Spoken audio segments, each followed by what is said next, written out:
céder. Les pompiers et les forces de l'ordre interviennent, mais ils sont débordés par le déchaînement de violence. Et pourtant, 4000 hommes et femmes des forces de l'ordre étaient mobilisés sur les Champs-Élysées, 2 fois plus qu'il y a une semaine.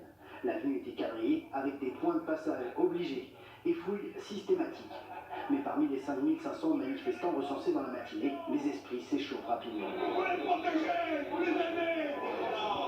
Les interpellations se succèdent. Selon le ministère de l'Intérieur, 1500 perturbateurs sont présents et la violence se répand en dehors du périmètre sécurisé. L'Arc de Triomphe, au centre, devient le lieu d'une lutte de territoire.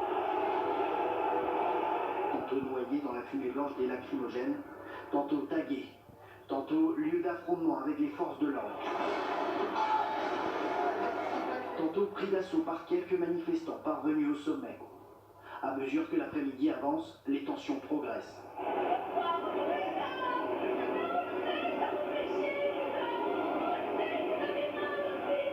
Au milieu du chaos qui prend forme, ces gilets jaunes, pacifiques.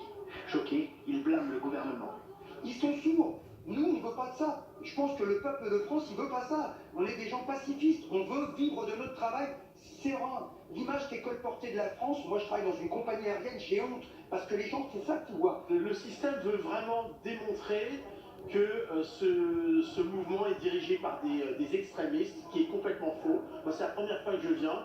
Je vois que des gens charmants. Mais cette majorité calme cède du terrain à une minorité dont les rangs ne cessent de grossir.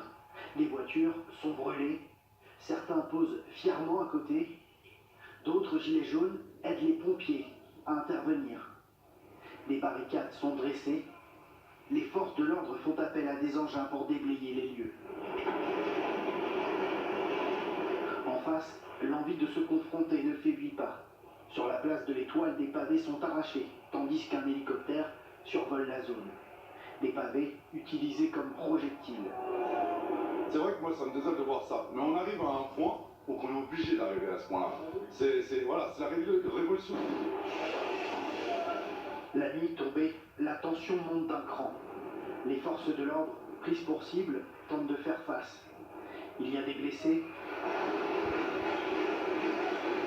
Les rues sont jonchées de pavés, de barricades, ou de chaises et de tables venues des terrasses avoisinantes. Bien difficile de reconnaître les lieux. Aux abords de l'Arc de Triomphe, la contre-attaque se prépare. Les canons à eau avancent en première ligne. Petit à petit, l'Arc de Triomphe est reconquis par les forces de l'ordre, dans un épais brouillard. La place de l'Étoile retrouverait presque un semblant de calme, si ce n'était les explosions et les gyrophares des forces de l'ordre.